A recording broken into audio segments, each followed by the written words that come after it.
Hello, everyone. This is Tom Fox back again with Matt Kelly for another episode of the award-winning Compliance Into the Weeds. Welcome back, Matt.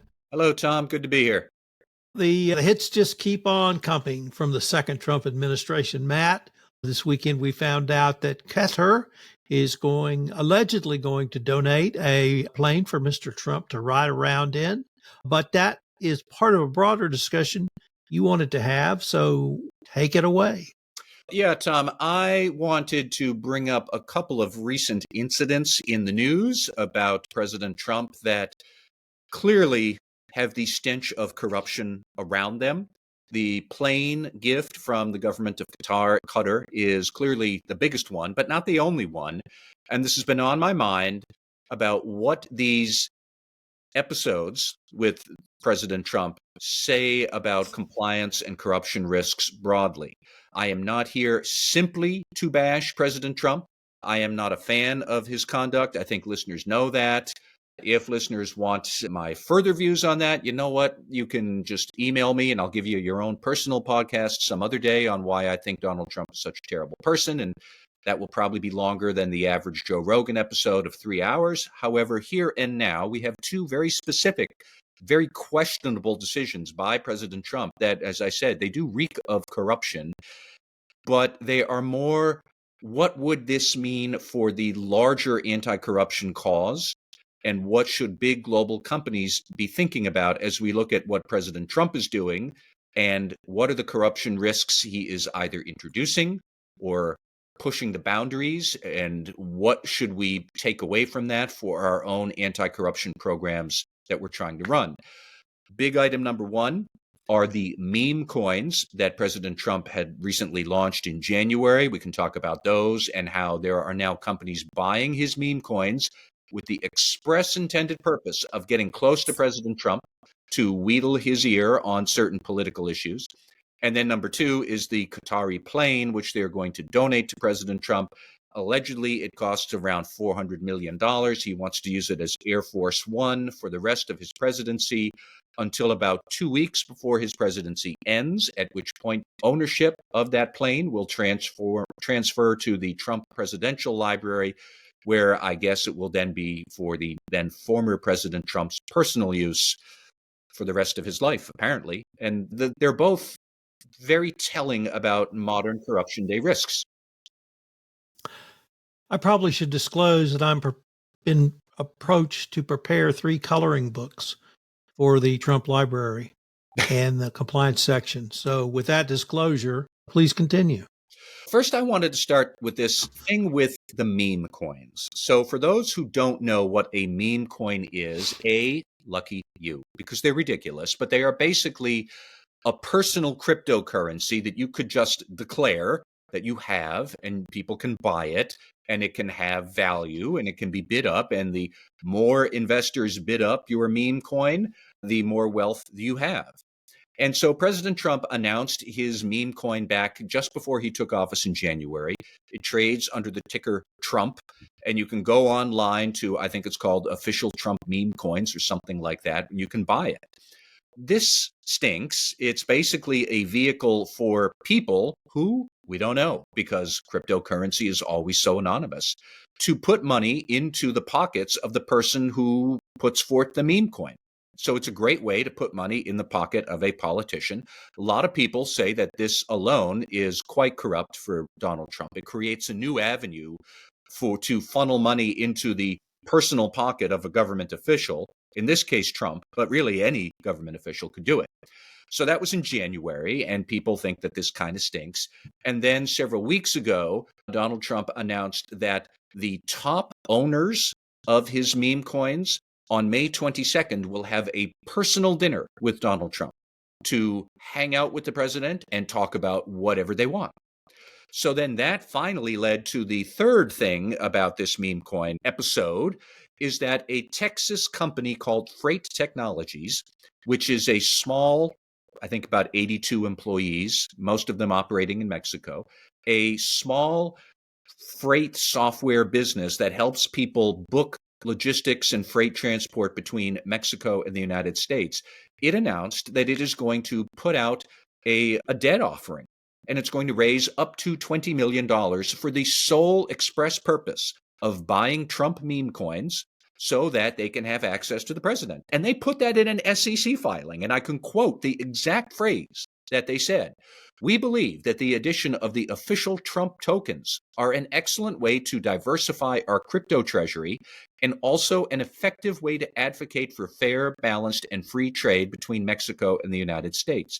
And let's just think, in this erratic, unpredictable trade war that Donald Trump is trying kind of sort of to wage against the US and the rest of the world, any business that transits back and forth between Mexico and the United States, they're really suffering right now.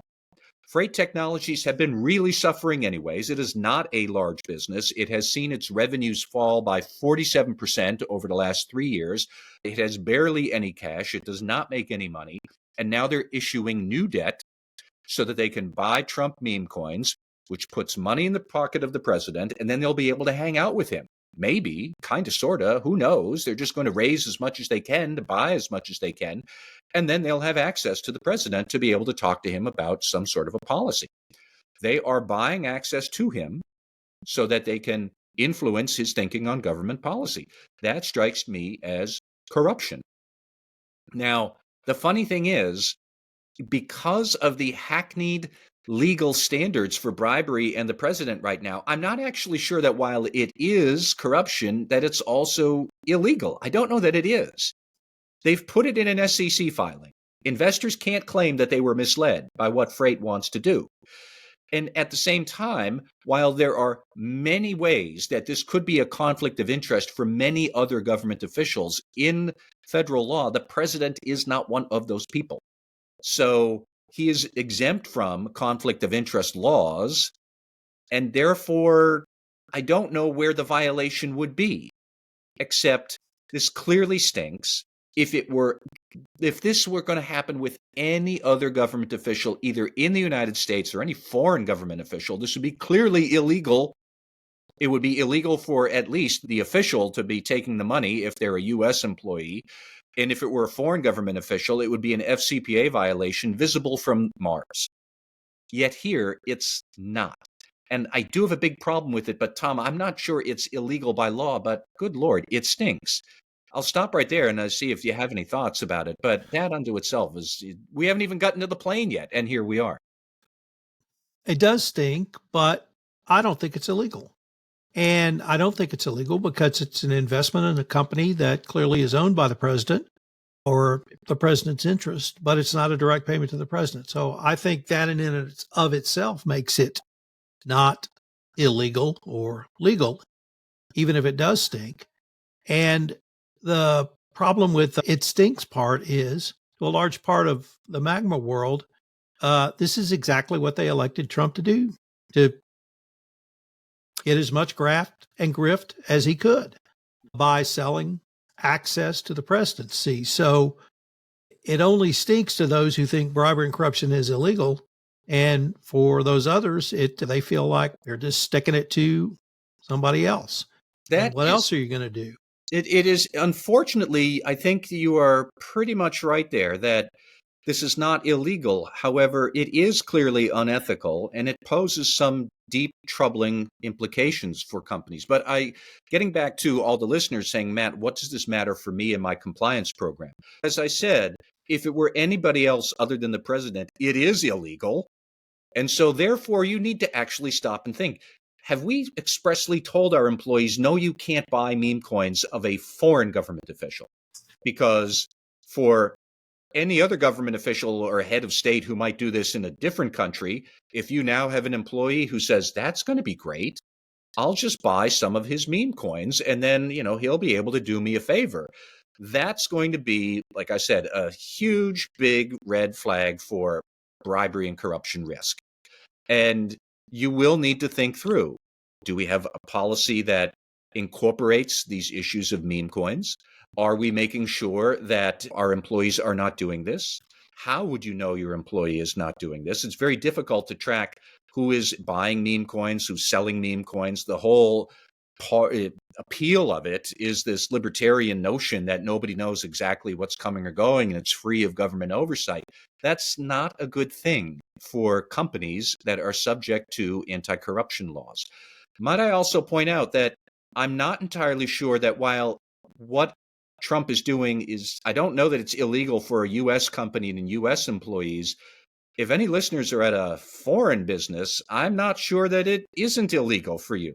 If you are a British company and your British employee now buys a whole bunch of Trump meme coins in the vain hope of hanging out with the president to influence policy, I don't know, but I think the Serious Fraud Office in London would probably want to have a conversation with your company about the wisdom of this idea.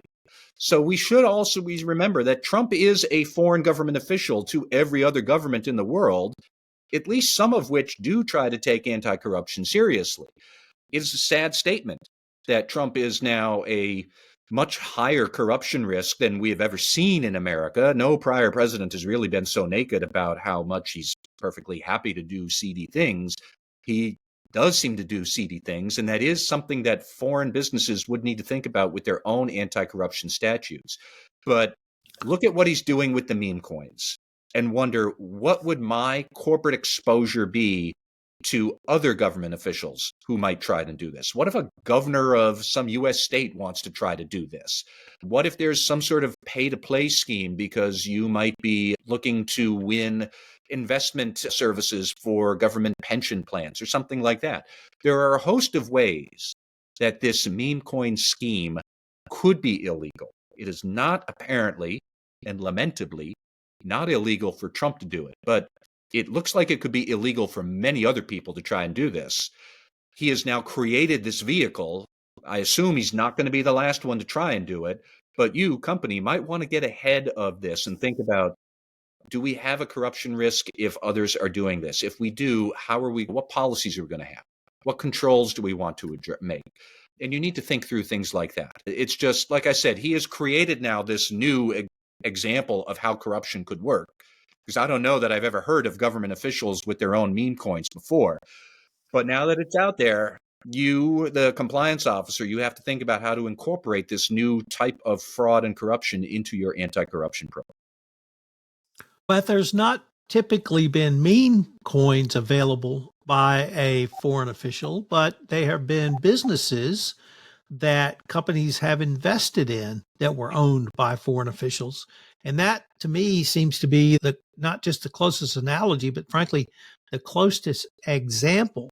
And under the FCPA, that sort of dichotomy is really brushed aside, because to violate the FCPA, an offer or payment has to be made corruptly. And the word corruptly is used or defined by Congress to make clear that the offer or payment is intended to influence or induce the recipient to misuse their official position, basically doing something that they wouldn't do, even if their action itself was legal. So I think companies need to be cognizant of that. And that sort of guidance or guideline might be something the SFO would use, looking at potential English companies investing in Trump coin or Trump meme, whatever that might be.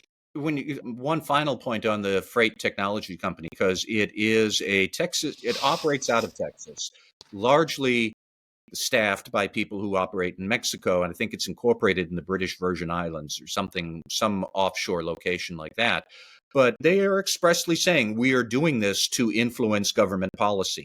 How? Probably to see if the company can get a favor from the Trump administration, make them reduce tariffs on Mexico or something like that. I don't know. But if that business was entirely based in Mexico and they're buying Trump meme coins so they can have access to the president and talk about, could you perhaps twist your trade policy in some way that is favorable to us? That would seem to me to be clearly some sort of anti-corruption violation. I don't know if that would be for the FCPA or whatever they have in the books in Mexico, but on and on. And it's just, meme coins are so new. They are a notorious vehicle for scams and corruption. I have no illusions that either the Justice Department or the SEC would ever touch this with the 10-foot pole. They're not going to. But nonetheless, Trump has now shown a theory of the corruption case. other people in other locations around the world are going to try and do this eventually. And you, the company, should be thinking about how could we make sure our anti-corruption program extends to this new type of scheme that President Trump has yet now foisted upon the world. And there we are. Another extension would be a charitable donation outside the United States to an entity owned or controlled by a government official. But you've been thinking about leaving on a jet plane. Yeah, the plane. So this is crazy, as so many other things are, but involving the Trump administration. But Donald Trump is not happy with Air Force One. He has long said that he wants a new Air Force One, and he specifically wants an Air Force One that is a different color. He does not like that Tiffany blue that's on Air Force One and has been since the 60s. He wants one that looks more like his corporate logos of dark maroon, gold, and I think it's navy blue. For various reasons, Boeing has said that it can't easily change the color of the new Air Force One. It is, in fact, trying to design, changing the color to a darker scheme. Just apparently that changes the heat distribution of the plane, and that's going to cost many millions of dollars more to get a new Air Force One that looks like what Trump wants. For whatever reason, he's not happy with this. He wants a new Air Force One, and he wants it now. And now the Qatari government has said, we'll give you our Palace in the Sky. That is the plane it's known as that. It is apparently 13 years old and has an estimated value of about $400 million. And the Qatari government now says it's just going to give the plane to the United States government. Technically, it will go to the Air Force. And then the Air Force is going to retrofit this Palace of the Sky so it can also be the Palace of Air Force One. I don't know what color it's going to be, Tom. That is a key question for me. But eventually, soon, this new plane would be retrofitted. It would be the new Air Force One for Donald Trump, and he'd get to use it right away. It would be property of the Air Force until just before he leaves office in January of 2029, when it would transfer ownership to the Trump Presidential Library. And then it would be Trump's, I guess, personal plane to be used as he see fit. It would not stay in the possession of the United States government. Now, again, clearly, this is corruption. Clearly, this stinks. However, Attorney General Pam Bondi has apparently written a memo that justifies the acceptance of this plane. We have not seen this memo, Tom. Nobody knows exactly what it says, but they do claim, apparently, if you believe the press reports out there, which I do, because this plane is not being given with the expectation that Trump will then do the government of Qatar a favor. It's not a bribe. So under the letter of the law, the Air Force can then take possession of it. Again, I think that this stinks. I think that they have a very constrained and overly legalistic interpretation of what corruption is. But Tom, my bigger question is, if this goes through, and now with all of this new attention, maybe it won't, I hope it doesn't, but if this goes through, will the Justice Department eventually come forth and explain why it thinks this is not a corrupt thing? And could that then be used as the basis for some future reinterpretation of FCPA enforcement, and basically give other businesses a blueprint for how they could do favors to foreign government officials and avoid prosecution from the Justice Department? And I'll stop there, but that's really my first instinct when I saw this whole story was, how is this going to relate to FCPA enforcement? And whatever rationale they have for Trump taking this, are they going to extend that into the corporate anti-corruption enforcement realm? And I don't know what you think. I think we could well see that. The U.S. Supreme Court has already green-lighted corruption in the form of a gratuity after a contract is signed.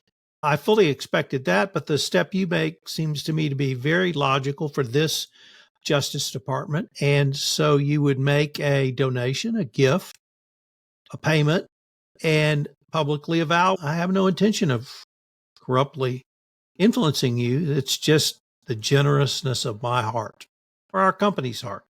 And I think that's exactly what the Trump administration will say. And then that'll be their excuse going forward. I think that's actually a really brilliant analysis. So, yeah. It's bogus, folks. That is it. What gets to me is that, and there's been some discussion on social media about this that I think bears a lot on the culture of integrity that compliance officers try to support. We don't define integrity really by some legal version of it. There is no statute that spells out what integrity is. Integrity is a kind of, you know it when you see it, a somewhat amorphous moral value system. And that's really where people inhabit, and that's where they reside when they think about what is corrupt, what is not corrupt. It's more, does this feel bad? Does this stink? Should I do it? And then they say, does it actually break any law? This analysis from Pam Bondi, we think, again, we're not sure because she hasn't released this, and it's not clear that they ever will, but I guess they're hanging their whole rationale of this hall pass on the idea that because Qatar has not specifically asked Trump for a thing, and because Trump has not yet taken an official action in response to the gift, then there's no bribe. So therefore, it's not corrupt. Defining corruption with this very specific interpretation of what a bribe is, that strikes me as wrong. And that is something we have talked about in compliance an awful lot, is that you don't train people thinking, is this a violation of the FCPA? We train people to say, is this something that is wrong? Does it go against the company's core moral values and our priorities and our code of conduct? And this whole deal goes against the American Code of Conduct. We are not supposed to be giving our government leaders these huge, 9-figure gifts for favors to be determined later, I guess. I don't know. Nobody does know. But you would be a fool to think that by doing this, Qatar is not putting a gigantic favor in the favor bank with Donald Trump, and sooner or later he will be more predisposed to doing a favor back to them at some point in the future. But how are you, big global company, trying to inculcate good moral values and a good culture of integrity among your thousands of employees across dozens of countries on 6 different continents? How are you going to do that with this as the backdrop? That's the question you need to think about. This is not something people aren't going to hear about. Everybody's heard about this. But if the Justice Department is now going to be relying on these ridiculously attenuated, stretched out interpretations of what is or is not a bribe and what is or is not corrupt, that is not any way that you would want to run your own compliance program. You kind of want to sweep all of that away and just say, is this wrong? If it's wrong, then don't do it. And then you can get on to exactly how is it wrong. But, why are we saying that this isn't a bribe? Because based on what the Supreme Court has defined in various recent decisions, why not say that this is a bribe because look at the emoluments clause in the Constitution? What if Congress passes a new anti-bribery law sometime in the future? Does that mean that all the other ones that were so narrowly interpreted based on the Supreme Court's really ridiculous ideas about what a corrupt act or an official act is or isn't, that those things don't count anymore? This is nuts. This is corruption. We all know it.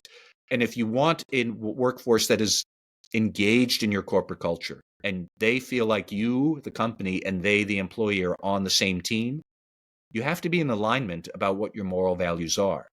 And if you don't have any, and you're really just going for what is the statutory interpretation of a violation, and we're going to base our integrity around that, does not strike me as any way to run a railroad. That is exactly how the Trump administration is trying to run it, but that doesn't mean it's good. This is a terrible thing.